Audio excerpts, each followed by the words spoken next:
Result wouldn't be one or two bombs ending a war. It would be over 3,000 warheads detonating across the northern hemisphere in less than an hour. Major cities would be vaporized. Military installations would be craters. Electromagnetic pulses would destroy electronic systems across continents. And another video today, we got US v Russia v China. Who actually wins a nuclear war? Interesting topic. Each country definitely are the top countries for nuclear war if they was to ever have one. Abs, what have you got to say though? I think Russia has the largest arsenal of nuclear weapons, surprisingly enough. But obviously, like, you know, let's keep it real, you know, the US is the dominant force. Even though Russia on paper has more nuclear weapons, but like America's far more advanced, far more sophisticated, you know, so what about the rocket man that Donald Trump calls the rocket man? Kim? I mean, I don't know the quality though, the quality of nuclear weapons that North Korea have, because you can have nuclear weapons, but how effective is it? Do they even trade with the world? Like, how do they make so much money? They are under heavy sanctions, man. Heavy sanctions. That's why the country's struggling. You know, half the population, or maybe even more than that, is on the brink of starvation, bro. Like, you know, the country is very, very poor. You know, mostly, like how they said, due to sanctions. Because they've got a maniac running that country, bro. And when you have a maniac, man, as a ruler, it's gonna hold the entire country back. And unfortunately for the North Koreans, that's what's going on. And the thing is, Mike, the little money that they have, this guy is spending on the military instead of feeding his people, bro. Because he's a fool. You know, so that's the thing. But yeah, guys, this is gonna be fascinating. You know, we really appreciate every single one of you guys that's been showing love to the channel, man. It means a lot. We want to keep dropping these bangers for you lot. This share is going to be big for this channel. You know, we're aiming for 100K subscribers pending. You know, so make sure to sub if you haven't already. Check out our Patreon as well. We're going to be more active on there. You know, so yeah, enough talking. Let's go. Come on. In the Cold War, the US. Wait one second. Let me take that all the way back. Oh, this is so annoying. During the Cold War, the US and the Soviet Union stockpiled a massive number of nuclear weapons. In the mid-1960s, the US had led in pure numbers, with over 31,000 weapons available to be deployed. The Soviet Union overtook it mid-1970s, leading to over 40,000 Russian weapons by 1987. Decades after the Cold War, the dissolution of the Soviet Union, and the signing of various non-proliferation agreements, those statistics have dropped to more reasonable levels. But China's ambition to be the next world power has led it to become a late yet important entrant. The growing military power has a few hundred nuclear weapons of its own. That means the US has to contend with not one but two major geopolitical enemies who've been confirmed to have nuclear weapons. So let's delve into how the nuclear arsenals of these three powers compare, the possible projections of a nuclear war between them, as well as what could and should be done to prevent it. We'll start with the United States, which maintains one of the most advanced and diversified nuclear arsenals in the world. According to the Federation of American Scientists, the US has approximately 3,700 warheads in its nuclear stockpile for delivery by aircraft and ballistic missiles.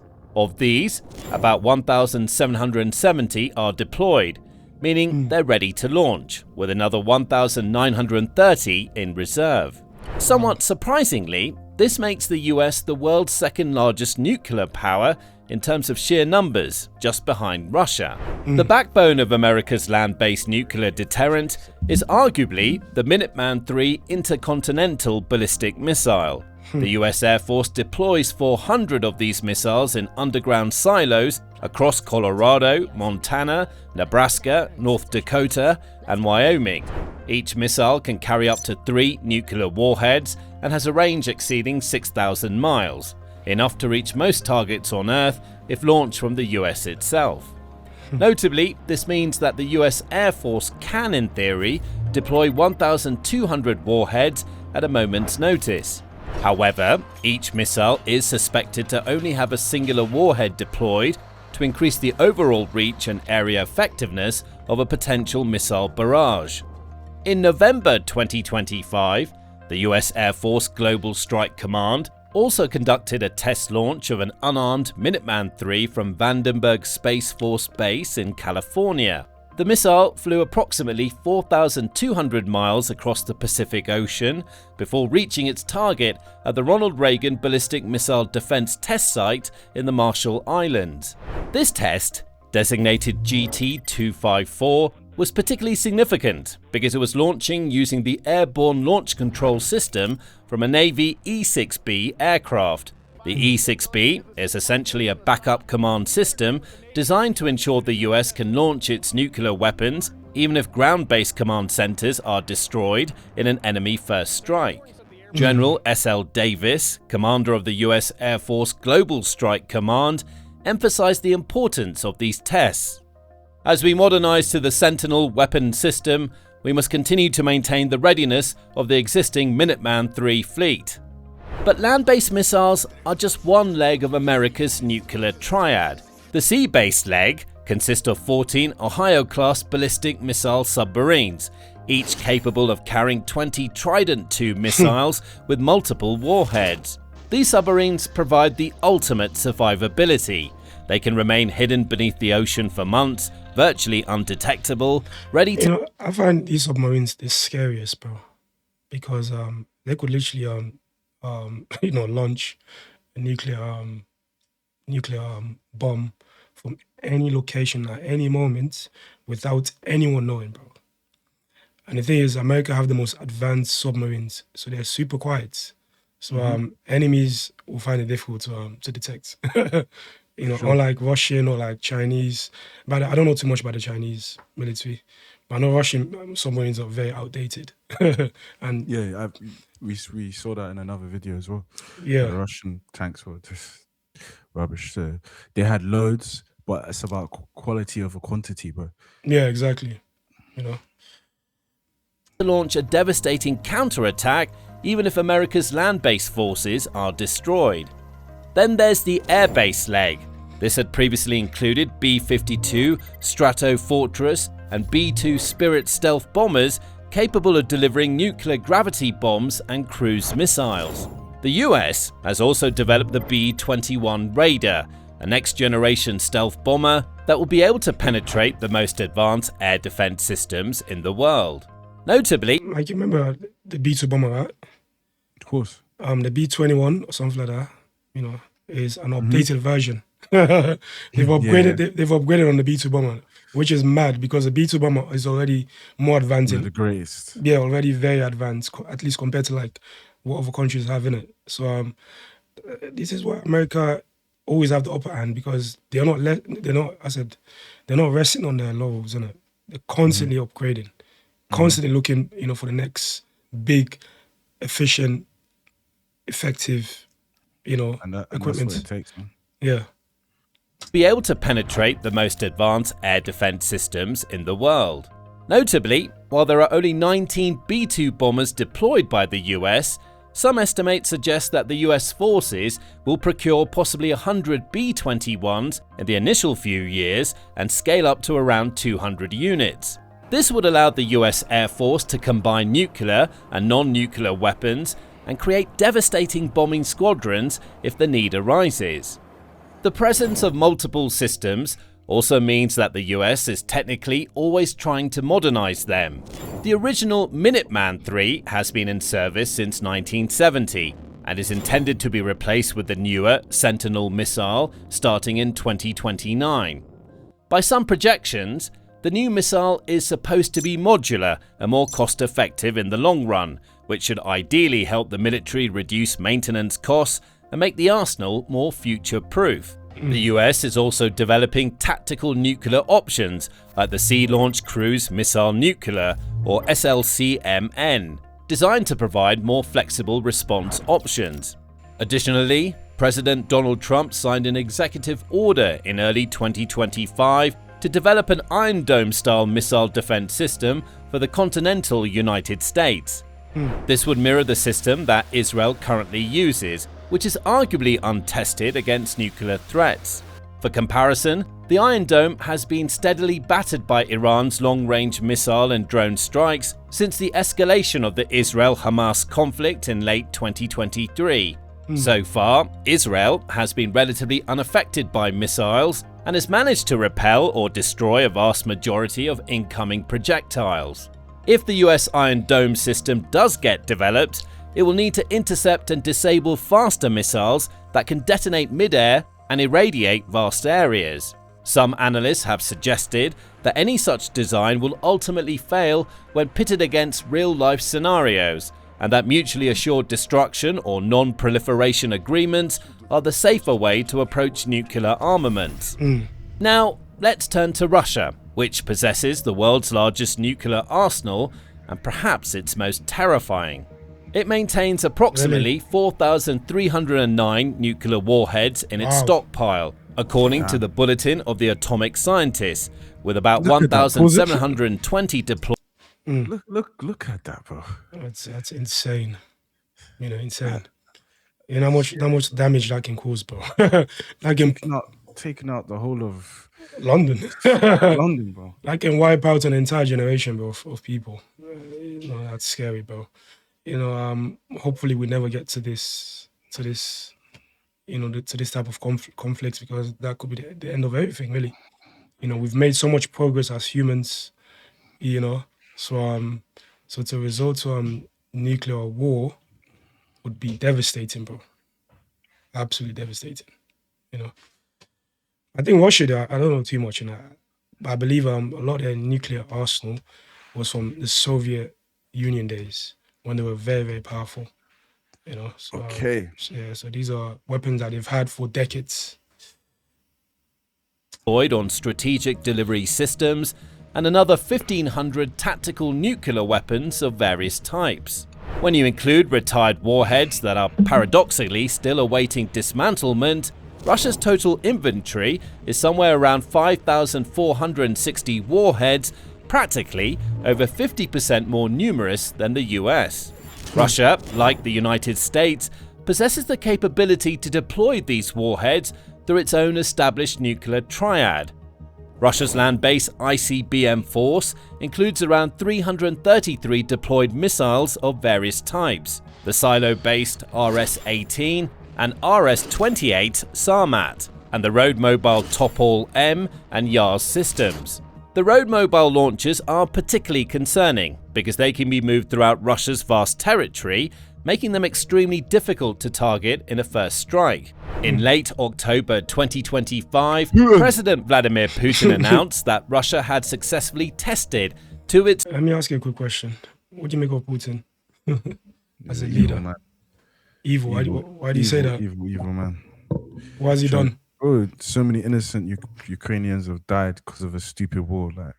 That's so unnecessary, bro. And he's a dictator, and he's just everything that's wrong about the world. The thing is, why does he need Ukraine? Because Russia already has a very vast territory.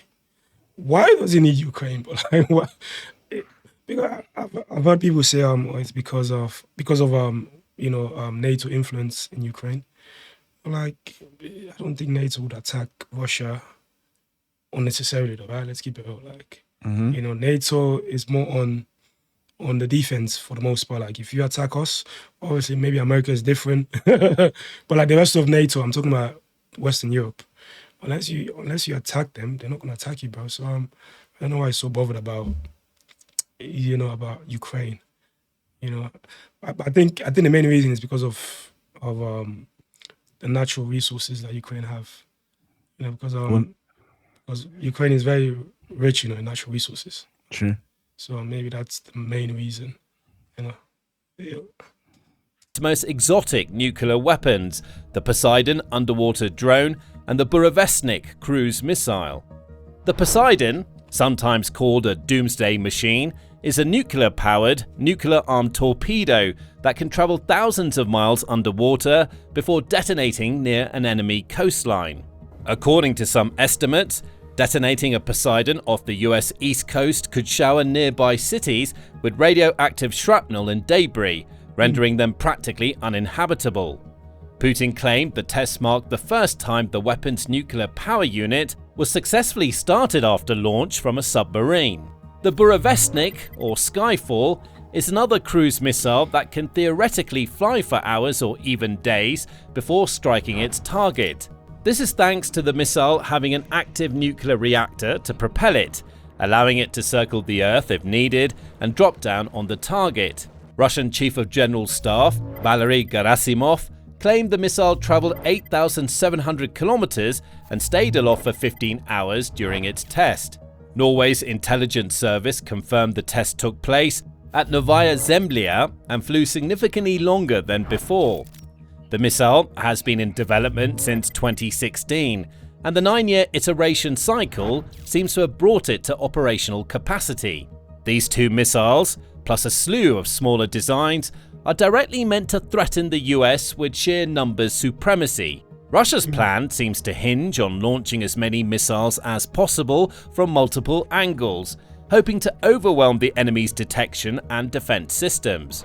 But what makes Russia's nuclear arsenal most concerning is how the Russian leadership has been willing to fall back on threatening to use the weapons for minor spats.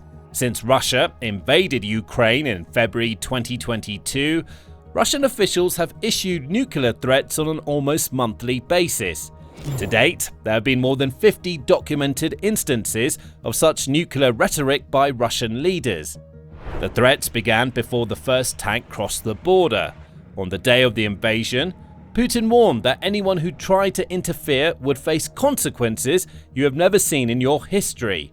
3 days later, he ordered Russia's nuclear forces to special combat readiness, which is a heightened state of alert. In September 2022, as Ukrainian forces launched successful counter-offensives, Putin declared that Russia would use all the means at our disposal to defend its territory, which was widely interpreted as a nuclear threat and forced NATO to reconsider sending more modern weapons to Ukraine.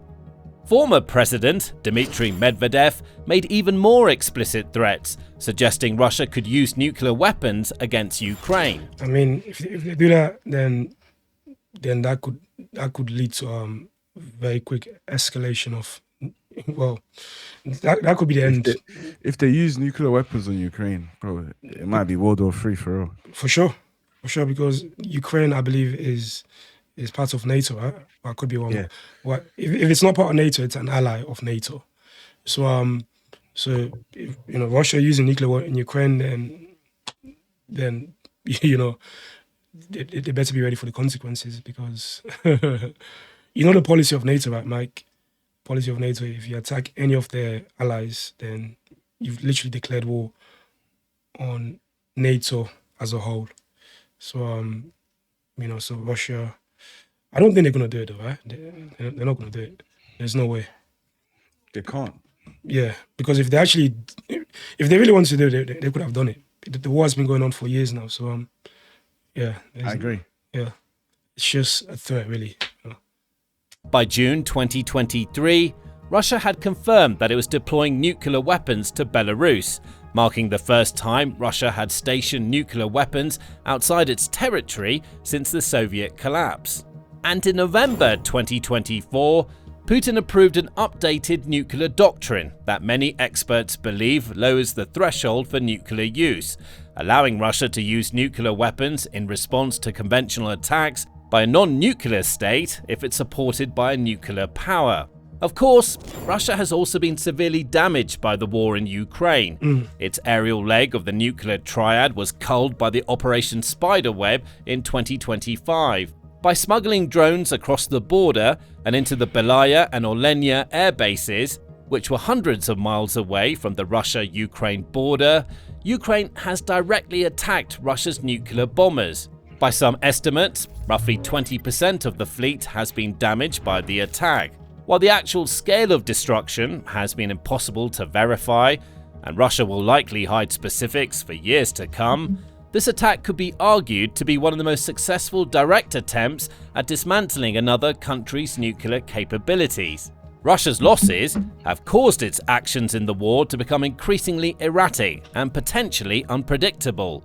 Considering the size of its arsenal, Russia could comfortably target most large cities in NATO member nations and create a devastating first strike. And then there's China, which is undergoing the fastest nuclear build-up in modern history. I think China is more of a threat to America than Russia. China's crazy, bro. Yeah, these men are rapidly improving their military, especially technologically speaking. They've improved a lot. A lot of their stuff is very modern, very high tech. They're still not as powerful as the US, but I feel like they've closed that gap though. The gap is it's not as wide as it used to be. So if there's one nation on the planet that's keeping America on its toes, it's definitely China. 3. According to the Pentagon's December 2024 report to Congress, China's nuclear arsenal has surpassed 600 operational warheads as of mid-2024. To put this in perspective, as recently as 2020, the Pentagon believed China had around 200 warheads. In just 4 years, China has tripled its nuclear arsenal. And the expansion isn't slowing down. The Pentagon projected that China will have over 1,000 operational nuclear warheads by 2030. And will sort of pausing the video again. This is a question for the people that are got a lot of knowledge on military, especially nuclear weapons and that. Why do some countries have nuclear weapons and others don't? I don't know why. Some countries are allowed to have nuclear weapons, like America, the UK, Russia, China, but others are not allowed. So I don't know who makes the rules for that. I don't really get that stuff, innit? Yeah, because if the West is allowed to have it, why can't everyone else have it? Is what I'm saying. But yeah, let us know in the comments. Continue growing its force through at least 2035. Some estimates suggest China could field as many as 1,500 warheads by 2035. China is producing new warheads at a rate of approximately 100 per year. Wow. Regarding ICBMs, China has deployed around 462 missiles, more than Russia's 333. These include the DF-31, DF-41, and the massive DF-5, which can carry multiple independently targetable warheads. All of these ICBMs are theoretically capable of reaching the continental US if launched from mainland China. In September 2024, China test-fired an ICBM for the first time in over 4 decades. The DF-31AG missile carried a dummy warhead into international waters in the South Pacific. While China called it a legitimate and routine arrangement, the test sent a clear signal about China's growing capabilities. China has also unveiled the new DF-61 ICBM, which can carry multiple warheads and has a range exceeding 7,500 miles, putting every major American city within reach. But China is also developing entirely new ways to deliver the warheads beyond using just ICBMs. Take China's July 2021 test of what appears to be a fractional orbital bombardment system, or FOBS. This weapon flies into Earth's orbit. What the hell is that? Look at the size of that, bro. That's scary, bro. That is scary, bro. I don't even know what to say to that, bro. Bro, I hope we never have to get to that level where we have to use nuclear weapons, bro. I just hope it's just, it's just a deterrent, We won't be able to survive with nuclear weapons, bro. Yeah. I think the biggest deterrent is mutually assured destruction, because if China, for some reason decides to launch a nuclear weapon against the US or against any NATO country, then that'll be the end for everyone. Orbital Bombardment System, or FOBS. This weapon flies into Earth's orbit, circles the globe, then descends towards its target at speeds 5 times faster than sound. Unlike traditional ballistic missiles that follow predictable arcs, this weapon can maneuver during flight, making it virtually impossible to intercept. According to the Defense Intelligence Agency, China could have up to 60 of these orbital missiles ready to deploy by 2035. At sea, China is also upgrading its Type 094 ballistic missile submarines with new missiles that have a range of nearly 9,000 miles, allowing Chinese submarines to strike the United States from protected waters near China's coast. In September 2025, China publicly displayed all 3 legs of its nuclear triad for the first time at its Victory Day parade, including the new Jinglei-1 air-launched ballistic missile carried by H-6N bombers. Perhaps most concerning is evidence that China's nuclear doctrine is evolving. For decades, China maintained a Like 1 second, I don't know if you can tell them to bring the volume down a bit.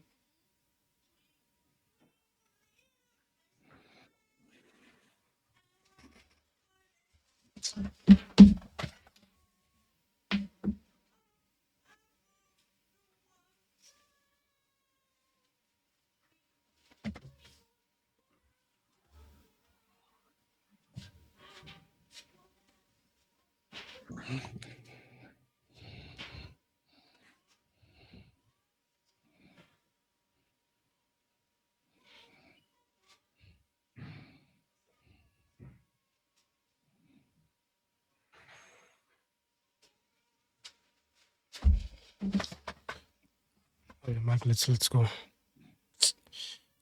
Evidence that China's nuclear doctrine is evolving. For decades, China maintained a minimum deterrence posture and a strict no-first-use policy, keeping just enough weapons to ensure it could retaliate if attacked. But the Pentagon's 2024 report suggested China is abandoning this approach. Instead of merely ensuring it can inflict limited damage in retaliation, China now seeks the ability to inflict far greater levels of overwhelming damage to an adversary in a nuclear exchange, as well as engage in multiple rounds of counterstrike. US intelligence assessments suggest China is moving toward a launch-on-warning posture, meaning it will launch its nuclear weapons immediately upon detecting an incoming attack, rather than waiting to absorb the first blow. This is one of the Cold War's most dangerous policies because it increases the risk of accidental nuclear war due to false alarms or miscalculation. So how do these three... That's a good point, you know, like... Good point. Because just like what you said, you know, if China falsely detects, you know, maybe let's say, for example, there's a US spy plane that's flying close by, and then China detects that and think it's a nuclear weapon. You know, that could be a big problem. You know, Very much so. and also this video just gives me an idea of how easily, bro, everything could just go from 0 to 100. 100 in America. Yeah. Everything could be wiped out, including human existence, if one of these leaders just make one terrible decision, bro. Everything could be done and dusted, and that's the scary part, you know. Three nuclear powers differ in their approaches to nuclear weapons. The United States has never adopted a no-first-use policy, maintaining the option to use nuclear weapons first in extreme circumstances. Under current policy, the US promises not to use nuclear weapons against most countries, namely those that are party to the Nuclear Non-Proliferation Treaty and in compliance with their obligations. But this negative security assurance doesn't apply to Russia, China, or North Korea. The Trump administration's 2018 Nuclear Posture Review significantly expanded what qualifies as extreme circumstances that might justify nuclear use, including significant non-nuclear attacks against US forces, allies, or critical infrastructure. Russia had a no-first-use policy during the Soviet era, but abandoned it in 1993 due to the weakness of its conventional forces after the Soviet collapse.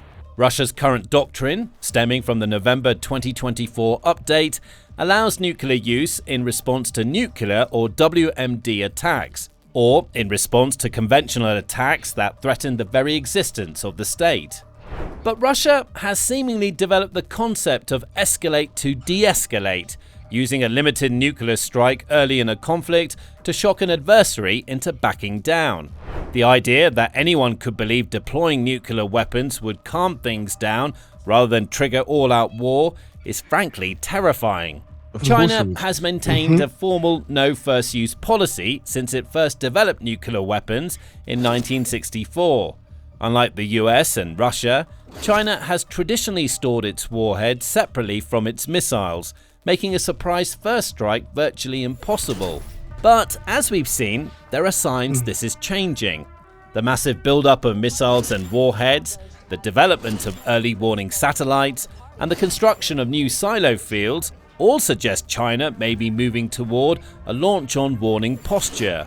While China has repeatedly affirmed its no first use commitment, including at a Chinese Foreign Ministry press conference in late 2024, when spokesperson Mao Ning stated China follows a policy of no first use of nuclear weapons and a nuclear strategy that focuses on self-defense, some analysts question whether this policy would hold in a conflict that threatened the survival of the Chinese Communist Party. I think that's the best way to do it, right? Is to be on the defense. It's not to instigate any potential because you'd problem. get treated for war crimes. if you did it. And also it could You're prevent tried for war crimes. So. And also it could prevent escalation of of nuclear war. Because if you're not out there, trying to cause problems, you just you're minding your business, but at the same time you know that you can't be effed with. I think that's the best way to do it. For sure, bro. Defense Intelligence Agency reports suggest China's strategy probably includes consideration of a nuclear strike in response to a non-nuclear attack threatening the viability of China's nuclear forces. The DIA added that Beijing probably would also consider using its nuclear force if a conventional military defeat in Taiwan gravely threatened the regime's survival. Now, let's talk about what makes nuclear war between major powers fundamentally different from any conflict in history, including Hiroshima and Nagasaki. When the United States dropped atomic bombs on Japan in 1945, they achieved exactly what they were designed to do: shock the enemy into surrender. Japan could not retaliate with nuclear weapons. The use of 2 bombs ended the war. But a nuclear exchange between the US, Russia, or China would be completely different. All 3 nations possess survivable second strike capabilities.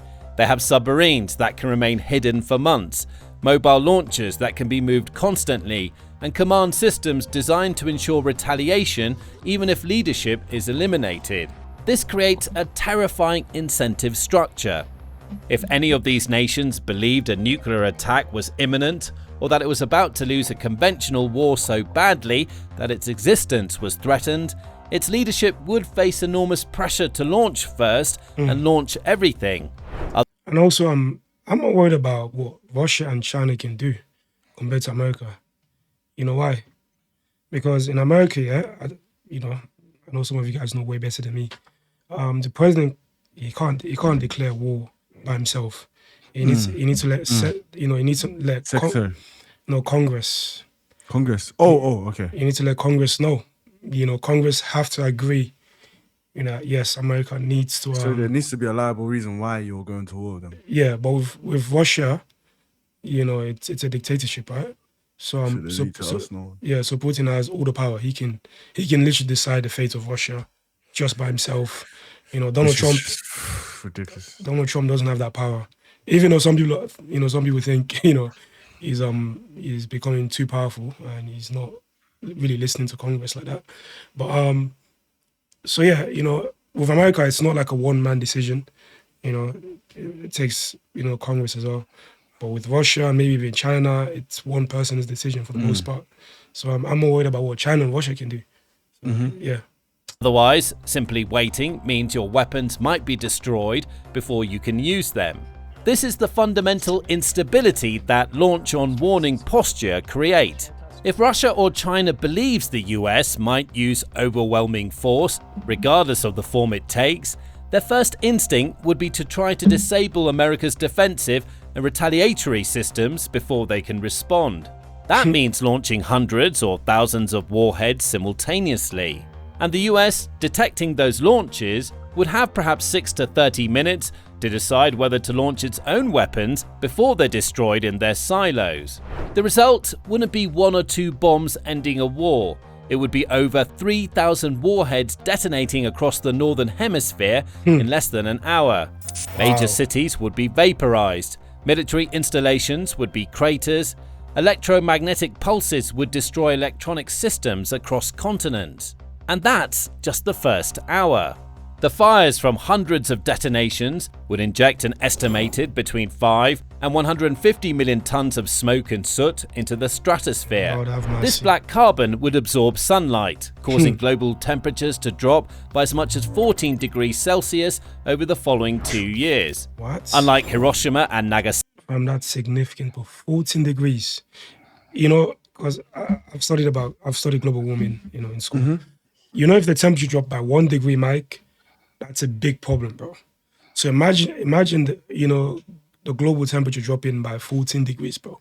Because of the nuclear. That would, fam, almost every life on this planet would go extinct. That would be. If it dropped by 14?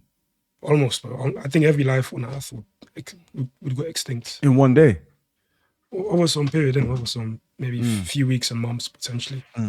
But life, I mean, you know, our planet, as we know it, would be so different, bro.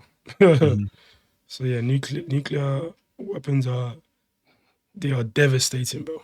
Devastating. There would be no victor, only billions of people dead, and the entire world order would collapse.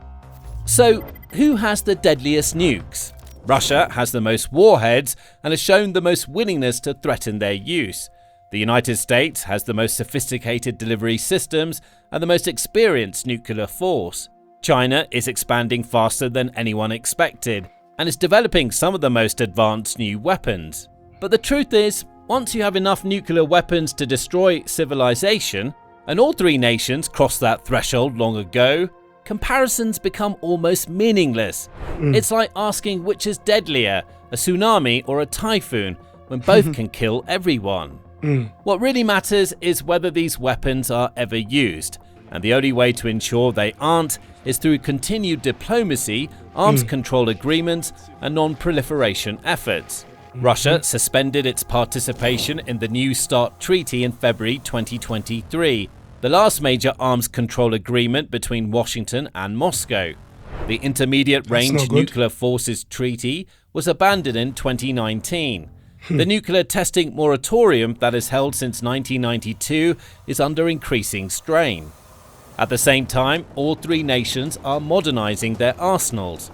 Conversely, President Trump suggested he might be working on a denuclearization plan with Russia and China. The Chinese Foreign Ministry seems I think that's the best move. Denuclearization for everyone. You know, just destroy it, man. We don't need nuclear weapons. You know, we don't need it. They'll lose billions from doing that. We're talking about life. We're talking about human existence would end. They just don't look at it like that. They just feel like, in case it happens, we need to be prepared. Yeah. I think it's more about deterrence, man. It's all about keeping the enemy away. You know, stay away, man. We've got nuclear weapons. Don't come out here. Don't try to take our resources or try some crazy stuff. Have echoed the sentiment in its own statements on upholding the existing policies. But whether these statements lead to actual progress remains to be seen. The weapons exist, the delivery systems are operational, the command structures are in place. All that prevents nuclear catastrophe is the continued rationality of a handful of world leaders and the absence of a single catastrophic miscalculation. And the only way to stop this from happening is for the world's nuclear powers to agree, truly agree, that these weapons must never be used, and to build the diplomatic architecture to ensure that agreement holds even in times of crisis. Thanks for watching. Now, if you want to know how exactly a potential nuclear war might turn out, Check out our detailed analysis, and we'll see you next time on the Military Show. Yeah, that was a very scary video. You know, like Audie said, man, hopefully it doesn't, well, we don't end up, you know, taking things to that level. Hopefully not, bro. You know, because it's devastating. We're talking about human existence here. These weapons can end human existence, you know. So, 100%. yeah, what's your takeaway, bro? That China's a lot more powerful than I thought. Yeah. And the wrong people in order, wrong people will cause World War III, bro. And a nuclear war is just not something that we want, because a lot of lives would be ruined. Like you said, will ruin generations, and it can make the weather go down 14 degrees, which is catastrophic. So yeah, man, interesting video. Learned a lot from it. Yeah. If you guys like the reaction, man, make sure to smash this like button. Let us know your thoughts in the comments below. Sub to our page for music reactions. I'll leave the link in the description. That's it.